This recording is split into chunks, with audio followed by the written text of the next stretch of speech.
আর এই মুহূর্তে আমরা যে খবরে নজর রাখবো, কসবা কাণ্ডে জেপি নাড্ডাকে রিপোর্ট ফ্যাক্ট ফাইন্ডিং টিমের। আরো একবার জানিয়ে রাখবো, কসবা কাণ্ডে জেপি নাড্ডাকে রিপোর্ট ফ্যাক্ট ফাইন্ডিং কমিটির। মনোজিতের কর্মকাণ্ড তুলে ধরে শাসক দলকে নিশানা রিপোর্টে কলকাতা পুলিশ কমিশনারের সদিচ্ছা নিয়ে প্রশ্ন। তদন্তের ভার কেন্দ্রীয় এজেন্সির হাতে তুলে দেওয়ার সুপারিশ কমিশনের। রিপোর্টে কলকাতা পুলিশ কমিশনারের সদিচ্ছা নিয়ে প্রশ্ন, তদন্তের ভার কেন্দ্রীয় এজেন্সির হাতে দেওয়ার সুপারিশ কমিটির। কসবা কাণ্ডে জেপি নাড্ডাকে রিপোর্ট ফ্যাক্ট ফাইন্ডিং কমিটির। মনোজিতের কর্মকাণ্ড তুলে ধরে শাসক দলকে নিশানা রিপোর্টে কলকাতা পুলিশ কমিশনারের সদিচ্ছা নিয়ে প্রশ্ন, তদন্তের ভার কেন্দ্রীয় এজেন্সির হাতে তুলে দেওয়ার সুপারিশ কমিশনের।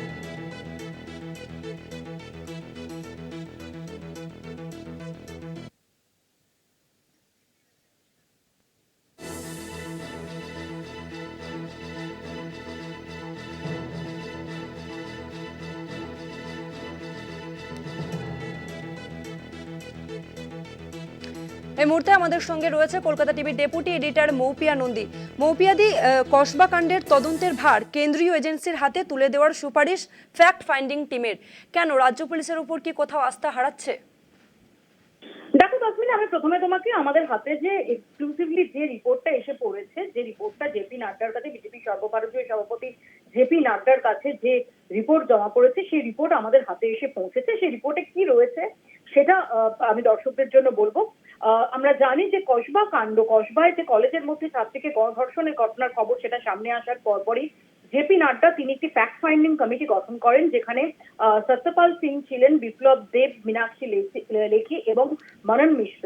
তারা এরপরই আসেন কলকাতায় এবং তারা বিভিন্ন জায়গা পরিদর্শন করেন। তারা কলকাতায় একটা প্রেস কনফারেন্সও করেছিলেন এবং আজকে আমরা দেখেছি দিল্লিতে তারা প্রেস কনফারেন্স করেছেন এবং ইতিমধ্যেই জেপি নাড্ডাকে এই 7 পাতার যে রিপোর্ট ফ্যাক্ট ফাইন্ডিং কমিটি তারা জমা দিয়েছে, ফ্যাক্ট ফাইন্ডিং টিম জমা দিয়েছে, সেই রিপোর্ট কলকাতা টিভির হাতে এসে পৌঁছেছে। সেই রিপোর্টে কসবা কাণ্ডে রাজ্য প্রশাসনের ব্যর্থতাকে দায়ী করার পাশাপাশি কলেজের গভর্নিং বডির প্রত্যক্ষ বা পরোক্ষ মদতের অভিযোগ করা হয়েছে এবং একই সঙ্গে কলকাতা পুলিশের নগরপাল মনোজ ভার্মার সদিচ্ছা তা নিয়েও প্রশ্ন তোলা হয়েছে, পুলিশের ভূমিকা নিয়ে প্রশ্ন তোলা হয়েছে। অভিযোগ করা হয়েছে যে এই ফ্যাক্ট ফাইন্ডিং টিমকে নির্যাতিতার পরিবারের সঙ্গে দেখা করতে দেওয়া হয়নি। এর পাশাপাশি মনোজিৎ মিত্র, যার বিরুদ্ধে একাধিক অভিযোগ 2014 সাল থেকে পুলিশের কাছে একাধিক অভিযোগ দায়ের হয়েছে কিন্তু কিছুই হয়নি, সেই মনোজিৎ মিত্রের বিরুদ্ধে যে পুরনো অভিযোগ, সেই অভিযোগের প্রসঙ্গগুলো তুলে ধরে শাসক দলকে নিশানা করা হয়েছে। অভিযোগ করা হয়েছে যে মনোজিৎ মিত্রের মতো দুষ্কৃতীরা তারা শাসক দলের আশ্রয় এবং মদতে যা ইচ্ছে করে পার পেয়ে যায় এবং এভাবেই তারা দাদাগিরি চালিয়ে যায় এবং ভোটের সময় এই মনোজিতদের মতো দুষ্কৃতী তাদের ব্যবহার করেই ভোটারদের মধ্যে ত্রাস সৃষ্টি করা হয় এবং তারাই ভোট লুট করে।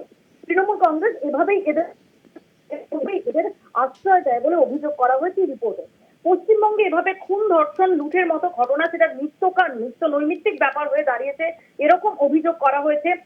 একই সঙ্গে প্রশ্ন তোলা হয়েছে যে মূল অভিযুক্তের নাম যদি মনোজিৎ হয় তাহলে এফআইআর এ কেন মূল অভিযুক্তের জায়গায় যে আদ্যক্ষর ব্যবহার করা হলো, অভিযুক্তদের নাম কেন মোছা হলো, এই প্রশ্ন তোলা হয়েছে এই ফ্যাক্ট ফাইন্ডিং টিম। তারা প্রশ্ন করছে তাহলে কি প্রকৃত দুষ্কৃতিকে আড়াল করতে প্রকৃত দুষ্কৃতী কি তৃণমূল কংগ্রেসের কোনো প্রভাবশালী, এরকম প্রশ্ন তোলা হয়েছে। এর পাশাপাশি প্রশ্ন করা হচ্ছে যে কিভাবে মেডিকেল রিপোর্টের মতো যে গোপন তথ্য সেগুলো কিভাবে হোয়াটসঅ্যাপে ভাইরাল হয়ে গেল, হোয়াটসঅ্যাপে ঘুরলো এবং এর থেকেই স্পষ্ট যে মনোজ ভার্মার পুলিশ তারা নিরপেক্ষ তদন্ত করতে অপারগ, তাদের সেই সদিচ্ছা নেই। এর পাশাপাশি ফ্যাক্ট ফাইন্ডিং টিমের তরফ থেকে বেশ কিছু সুপারিশ করা হয়েছে, যেখানে বলা হয়েছে যে কোনো নামী বিশেষজ্ঞের নেতৃত্বে উচ্চ পর্যায়ের তদন্ত অথবা কোনো কেন্দ্রীয় এজেন্সিকে দিয়ে ঘটনার তদন্ত করা হোক, এই সুপারিশ করা হয়েছে। সমস্ত শিক্ষা প্রতিষ্ঠান, বিশ্ববিদ্যালয়, কলেজ, সমস্ত শিক্ষা প্রতিষ্ঠানে পুলিশের তরফ থেকে লাগাতার সচেতনতা প্রচার করা হোক, সেন্সিটাইজেশন প্রোগ্রাম নেওয়া হোক, এরকম সুপারিশ করা হয়েছে। যে এই আছে যে কোনো নারী নিগ্রহের ঘটনা, নারী নির্যাতনের ঘটনা, সেটা যখন একদম অভিযোগ হবে, অর্থাৎ সেটা যখন তার অভিযোগ যখন নথিবদ্ধ হবে, সেই সময় থেকে তদন্ত পুঙ্খানুপুঙ্খভাবে কোনো এসপি বা ডিসি পদমর্যাদার অফিসারকে দিয়ে মনিটরিং করা হোক। এর পাশাপাশি অভিযোগ করা হয়েছে যে কসবা কাণ্ডের জেরে এরা স্পষ্ট যে রাজ্যের আইন শৃঙ্খলা সেটা ভেঙে পড়েছে এবং এর জন্য যথাযথ ব্যবস্থা নিতে কেন্দ্রকে আবেদন করা হয়েছে। ফ্যাক্ট ফাইন্ডিং টিমের যে 7 পাতার রিপোর্ট জমা পড়েছে তাসমিনা, এগুলোই সেখানে মুখ্য। ধন্যবাদ মৌপিয়াদি। আমরা কথা বললাম ডেপুটি এডিটর মৌপিয়া নন্দীর সঙ্গে।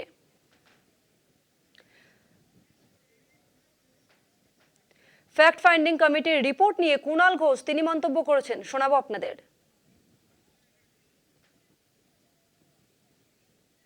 जो भाजपा का फैक्ट फाइंडिंग कमेटी है, ये सत्यपाल सिंह वो शेमलेसली क्या झूठ बोल रहा है, डिस्टॉर्ट कर रहा है। ये कस्बा में जो हुआ था ये एक सोशल क्राइम है, इंक्वायरी हो रहा है। Police with in 24 hours, few hours तो गिरफ्तार कर लिया, पुलिस गिरफ्तार कर लिया, इन्वेस्टिगेशन हो रहा है। तो वो लोग का नाटक करने का क्या जरूरत है। वो लोग बोल रहे हैं फैमिली फोन नहीं उठा रहा है, फैमिली को दोष दे रहा है, कभी मीडिया को दोष दे रहा है। यहां पर अगर कोई गलत काम हो तो सरकार, ममता जी का सरकार, पुलिस एक्शन लेता है। What about UP, MP, Tripura, Manipur, Gujarat, Delhi, Odisha. कुछ दिन पहले यूपी में एक पुलिस कांस्टेबल रेप किया है एक स्टूडेंट को। उसके 2 दिन पहले एमपी में हॉस्पिटल के अंदर एक नर्स को खुलेआम कत्ल कर दिया, आउटसाइडर घुसकर। ये फैक्ट फाइंडिंग टीम जाता है या नहीं जाता है? जाता नहीं है क्यों? उसका क्या टीएडीए सिर्फ बंगाल जाने के लिए मिलता है? टीएडीए बंगाल जाने के लिए मिलता है। अगर बंगाल में आया पॉलिटिकल टूरिस्ट लोगों ने वो कार्तिक महाराज का खिलाफ जो लेडी बयान दिया था, तो फैक्ट अगर फाइंड करना है तो उसको साथ मिला क्यों नहीं आप लोग?